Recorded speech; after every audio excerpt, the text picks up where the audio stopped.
Sinta Bahir menyesal terlalu bucin pada Indra Kristanto. Sinta Bahir putuskan akhiri pernikahan dengan Indra Kristanto setelah 3 bulan menikah.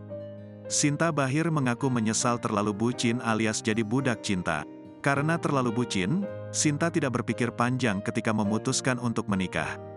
Sinta mengatakan bahwa dirinya sudah sering diperingatkan oleh keluarga dan teman agar berhati-hati memilih suami agar tidak gagal lagi, akan tetapi ia tetap merasa yakin dengan keputusannya.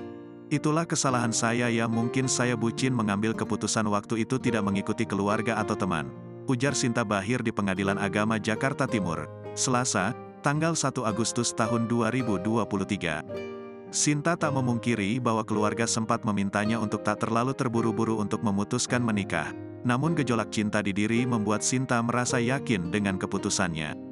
Awalnya, keluarga minta jangan terlalu cepat. Jujur ya, saya emang bucin sama dia, jadi saya terima dia lillahi ta'ala, ungkap Sinta.